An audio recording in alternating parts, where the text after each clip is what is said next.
les balafons, le lion rouge a rugi, le dompteur de la brousse, le bon s'est élancé, dissipe les ténèbres, soleil sur nos terreurs, soleil sur notre espoir.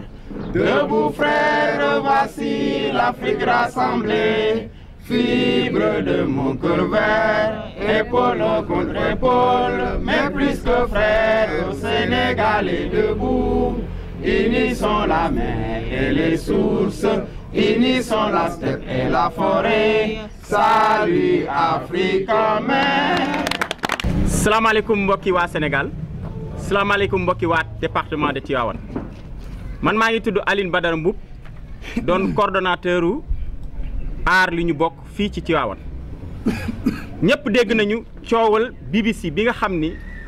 mooy lëmbe réew mi ñu gis ni coow la fii ci Sénégal la soqee ko woon mu amoon ay sénégalais yoo xam ni waxoon nañu ko. BBC nag ñëw par rapport ak benn documentaire wax ay xaalis yoo xam ni jaar na ci ay compte yoo xam ni tudd nañ ci ay nit mu doon xaalis bu jéggi dayoo ñu ci wax naan toll na ci 6000 milliards. loolu nag doon lu doy waar parce que Sénégal fi ñu toll nii xaalis boobu soxla nañu ko ndax bu ñu xoolee ci wàllu paj mi ci wàllu njàng mi ci wàllu mbay mi yépp ñi ngi gis ni dafa sooxe mu tax combat boobu nag au niveau national sénégalais yi jug ci ay mouvement citoyen ay parti politique ay mouvement société civile ay citoyen simple taxaw teg plateforme bi ñu tudde aar li ñu bokk. aar li ñu bokk mener ay manifestations au niveau de Dakar et au niveau international ñun ñu ni nag Tivaouane du ñu des ginnaaw te mosuñoo des ginnaaw ndax Tivaouane fii la Samba Laobé Fall daanoo te fu ñuy wax xeex ci defe naa ne Tivaouane mosu cee des ginnaaw fu ñuy wax aussi ci ville emblématique ville bu am rayonnement international fii ci Sénégal defe naa ne duñ ci fàtte Tivaouane ndaxte chef religieux yi nga xam ni ñi ngi fi te ñu doon ay références war nañu permettre à ce que débat yi nga xam ne ce sont des débats nationaux ñu mën si jël parti. waaye nag wax ji aussi dafa doon wokkatu bu dajo gestu ndax Tivaouane ñëpp xam nañu ni région de Thiès moo doon région bi nga xam ni moo ëpp ressource naturelle ci Sénégal bu ñu xoolee Tivaouane doon aussi département boo xam ni tey ñu ngi fiy def zircon phosphate toobeen po mi ngi fi ñëpp ñi ngi fi te aussi amul njeexital ci askan bi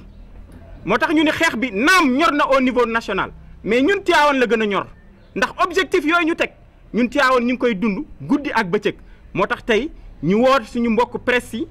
pour def une déclaration pour jéem a aussi wax aussi suñuy mbébét ci fan yi lan la ñu war a def moo tax ñu ñëw toog teg aar lu ñu bokk Tivaouane parti politique yëpp nekk ci mouvement citoyen yu ëpp doole nekk ci mais aussi mouvement société civile nekk ci citoyen simple yi aussi nekk ci ñu nekk fi aussi ànd ci ànd bu rafet donc loolu nag moo tax tey li waral coow li. tudd El Hadj Amadou Cissé bokk ci kuréel gi nga xamante ni tuddee aar lu ñu bokk département de Tivaouane doomi Tivaouane doomi département bu Tivaouane li jot dafa jot ndax ñun ñëpp xam nañ ni fu mu toll nii suñu dund mi ngi ci xottu nen ñun ñëpp xam nañ ni suñu wérgu yaram mi ngi ci xottu nen ñun ñëpp xam nañ ni li nga xamante mooy suñuy ak suñu yelleef maanaam ñu koy salfaañe moo tax ñun kuréel gi ñu jóg ngir am taxawaay moo tax ñu woote tey jii pour def lii nga xam ne moom tuddee point de presse ñun ñëpp xam nañ ni bu yàggul rek am na ay doomi réew mi ñoo xamante ni jóg nañu wax ci li nga xamante ni mooy mbirum pétrole ak gaz mun naa cee tudd ku ci mel ni suñu frère Ousmane Sonko ku ci mel ni Thierno Alassane Sall ku ci mel ni Mamadou Lamine Diallo ku ci mel ni Baba Aydara j'en passe ñooñu ñëpp nag wax nañu bu yàgg teewul suñu nguur gi daal di tëx dégguñu li ñu jaaxal nag mooy mu am ay kuréel ñoo xamante ñu leen wooyee ay journalistes jóge ca bitim réew ñëw fii ci réew mi wax ci mu mel ni dafa nekk mbir moo xamante ni si mbir mu doy waar la ci àdduna bi yëpp ñu koy waxtaane mu mel ni nguurub Sénégal ñun ñi nga xamante ñooy doomu réew mi fulaaluñ ñu loole nag moo tax tey ñun tamit doomi département de Tivaouane ñu jóg taxaw ngir bokk ci lii nga xam ne moom la ñuy xeex muy aar lu ñu bokk au plan national ñu wàcce ko fii ba ci département bu Tivaouane li ñuy xeex nag fii ci Tivaouane ñun xam ne ni am na fi ay meññeef yoo xamante mi ngi ci suuf si meññeef yu baree bari mi ngi ci département bu Tivaouane loolu tax na boo ko seetloo fii nga xam mooy suñu suuf si yaakaar naa ne ñi fi ñëw di nga xam ne di jéem a jël li nga xam mooy meññeef bi nekk ci suuf si yàq nañu suuf si ba baykat yi suñu mbokk baykat yi amatuñu fu ñu mën a liggéeyee loolu dem na ba li nga xamante ni si fii ci Diogo ñu am fukki dëkk ak ñaar ñu am ay digg yu ñu leen diggoon waa GCO ñi nga xam ñoom ñooy exploité li ñu tuddee zircon boobu nga xam ne gannaaw jamaa moom moo ci topp lañ fi leen waxoon yëpp dara defuñu ko ci suuf kàmb yooyu ñu gasoon suuraatuñ ko yàlla def ñooñu lañ la waroon a liggéey ngir yóbbu ko seen kër amatuñ ko loolu tamit dem na ba ci ñi nga xam ne ñoo nekk Taïba Ndiaye d'après études yu bëree bëri ci infirmier d'état ba def na ko am na ay feebar yu bëree bëri ma ngay dab askan ba ñu xool tamit ni département bu Tivaouane amul benn hôpital lu dul benn hôpital la am ñu tuddee ko Abdou Aziz Dabakh bii hôpital boobu daanaka dafa tumuranke daanaka sax nee nañu mi ngi ci sukuraat ndax hôpital ba la nga xamante ne si moom la war a am dara amu fa ñu seetlu nag loolu mënut a nekk ci réew moo xamante ni si mi ngi nekk réewum Sénégal yàlla def ñu am fi ay meññeef yu toll noonu ci département bu Tivaouane këru fajukaay mënuñu ko am moo tax aar lu ñu bokk bu département bu Tivaouane jóg taxaw ngir ñu jéem a xoolaat li nga xam ne moom mooy contrat yooyu ngir que li ñu tuddee la responsabilité sociétale des entreprises ñu mun ko xoolaat ñuy ñaan nag nguurub Sénégal at ki ko fi nekkal muy le préfet ñu jéem a taxaw ci taxawaay yooyu ba nga xamante ni si dinañu mën a xoolaat mbir moomu. ñu seetlu tamit ni pétrole bii nga xam ne moom moo lëmbee réew mi lëmbee àdduna bi yëpp ñu ciy tudd suñu njiitum réew di ci tudd ku ñuy tuddee Franck Timis di ci tudd ku ñuy wax rakkam Aliou Sall di ci tudd ku ñuy wax le ministre Aly Ngouille Ndiaye ndax ñeent ñooñee ñëpp ñu jàpp ni suñu justice su réew war naa woo ñooñee ngir laaj leen ngir ñu leeral ñun kat li ñuy laaj lu yomb la ñun xuloowuñu ñun xeexuñu ñun li ñu bëgg mooy li nga xam ne moom la ñu moom te nga xam ne ñun ñooy doomu réew mi te mu ne suñu meññeef nekk ci suuf si loolu la ñuy ñaan justice su réew mi procureur woo ñooñee ndax IGE bi nga xamante ni si président de la république moom moo leen ni jox pour ñu maanaam saytu te nekk foofee ci palais ba mu leen yabalee yaakaar naa la ñu wax ñun ñëpp dégg nañ ko ñoom gat xamuñu kuy Petro-Tim kon donc jàpp nañ ni loolee war nañ koo saytu moo tax aar lu ñu bokk au plan national et au plan départemental di ñaan ngir justice daal di def liggéeyam ci wàllu woowee pour que li ñu bokk muy pétrole bi ak gaz bi te doomu Sénégal yëpp moom ko ñu mun ko leeral ba tey tamit ñu ngi wax ni dossier bopp boo xamante ni si maanaam lënkaloo na ak mbirum pétrole bi ak gaz bi ñu ngi ñaan ñu yóbbu ko fi mbaxane doonee benn ngir mu leer ñu ngi laaj tamit ni war nañoo toogaat ñu waxtaan ngir contrat yooyu ñu signé woon ñu seetaat ko ndax kat dafa jàpp ni maanaam contrat yooyee waa bitim réew la gën a jëriñ que waa réew mi ñu ngi wax tamit ni war nañoo jël nag doomi réew mi ñi nga xamante ni doomi dëkk bi fii ci département Tivaouane ndegam am nañu ay usines yu bëree bëri bu si benn ICS GCO CEFOS GEFOS Africa Énergie maanaam mooy kuréel yi nga xam ne dañuy togg courant te boo xoolee si village yi nekk département bi ay dëkk yu bëree bëri amuñu courant moo tax na ñu bëgg nag ñu jéem a def benn kër goo xamante ni si dañ fay tàggat xale yi aussi tamit pour que xale yi maanaam am métier boo xam bu ñu génnee ci kër yooyee war a mën a am liggéey ci entreprise yi nga xam ñoo fi nekk jàpp naa ni daal ci tënk loolu mooy li nga xamante ni moo taxoon ñu woote point de presse bi kon donc ñu ngi ñaan waa département bu Tivaouane gi yëpp bu samedi jotee incha allahu rabbi à partir de 15h ñetti waxtu ci ngoon ñun ñëpp ñu dajee terrain préfecture ngir ñu mën a wax li nga xamante ni si moom la ñu xalaat ci mbirum meññeef yi nga xamante moom moo am ci pétrole bi ak gaz bi ci Sénégal gi yëpp ak mbirum meññeef yi nga xamante ne si moo am département bu Tivaouane asalaamaaleykum wa rahmatulahi taala wa barakaatu. Je m'appelle Mansour Mané. En ce jeudi 4 juillet 2019, ici à Tivaouane, je suis venu vous faire la déclaration suivante, signée par le collectif Aar Li Ñu Bokk Tivaouane. Citoyens de Tivaouane département, l'heure de l'engagement citoyen a sonné. Nous sommes à la croisée des chemins.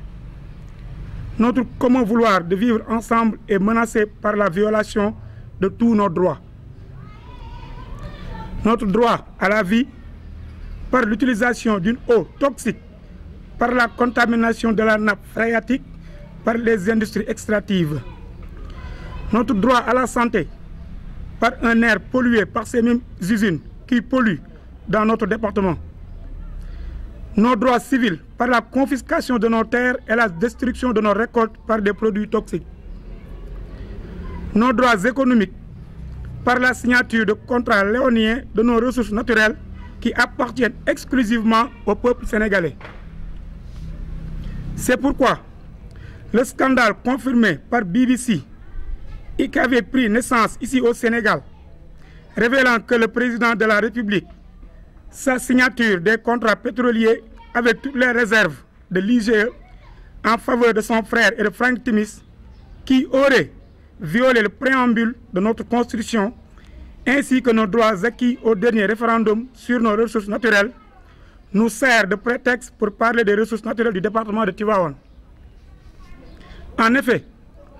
les mines du département de Tivaouane, au lieu de profiter au développement de la localité, sont devenues des mines de lamentation. Ces entreprises exproprient les populations de leurs terres, exploitent nos ressources sur la base de contrats opaques et le non-respect de la responsabilité sociétale des entreprises. Tivaouane manque de tout. Aucun centre de formation pour les métiers des mines pour permettre aux jeunes du département d'être compétitifs dans le recrutement. Ils sont abonnés aux travaux saisonniers. L'hôpital de Tivaouane, Mame Abdou Aziz Sy Dabakh,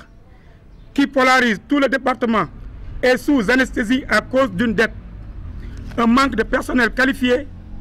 et de matériels adéquats pour un plateau relevé. À Diogo, 12 villages regroupant des agriculteurs ont été expropriés de leurs terres. Les cultivateurs sont déçus par GCO, Grande Côte Opération, qui a fait moins que ce qu'on attendait d'elle sur les terres prises aux populations. Elle avait promis de réhabiliter et de réaménager les terres après l'exploitation du zircon. Mais quand on se rend aujourd'hui sur le site où se trouvaient certains champs, l'on est attristé par l'état des lieux. Même les arbres qui y ont été plantés peinent à croître à cause de l'état des sols. C'est donc tout le contraire que GCO avait promis. Malgré l'existence d'importantes réserves minières dans le zircon, dont le zircon, Darou Khoudoss n'abrite encore aucune infrastructure digne de ce nom. Aucune grande réalisation notoire provenant des retombées de l'exploitation de ces richesses minérales n'est sortie de terre. En l'absence du stade fonctionnel promis au début, les jeunes de Diogo et environ continuent de jouer leur match dans des terrains vagues, sans tribune ni mur de clôture. Nos parents de Taïba Ndiaye sont opprimés à la fois par l'État et les multinationales que cet État sert. Je vais citer ICS, Tobin Power, Centrale éolienne et j'en passe. Cette zone est riche en phosphate, en zircon, qui bénéficie jusqu'ici aux capitalistes et aux dirigeants centraux et locaux. Ces braves populations s'organisent à lutter pour inverser les rapports de profit entre le Sénégal et les multinationales afin que les richesses du Sénégal bénéficient plus aux Sénégalais qu'aux multinationales. C'est d'ailleurs la raison pour laquelle nous invitons les populations à venir pacifiquement et massivement à la manifestation de la plateforme Aar Li Ñu Bokk Tivaouane le samedi 6 juillet 2019 à partir de 15 h au terrain préfecture pour, premièrement, exiger la transparence dans la gouvernance des ressources naturelles. Deuxièmement, transmettre les dossiers liés au contrat sur le pétrole et le gaz à la justice. Troisièmement, exiger la renégociation des contrats signés. Quatrièmement, exiger le recouvrement des avoirs pétroliers et gaziers. Cinquièmement, exiger le respect de la responsabilité sociétale des entreprises. Sixièmement, exiger un recrutement massif dans le département de Tivaouane. Engageons-nous pour préserver le futur. Sunu Pétrole, ICS, GCO, Tobenpo, CEFOS, GEFOS, Aar Li Ñu Bokk, Tivaouane.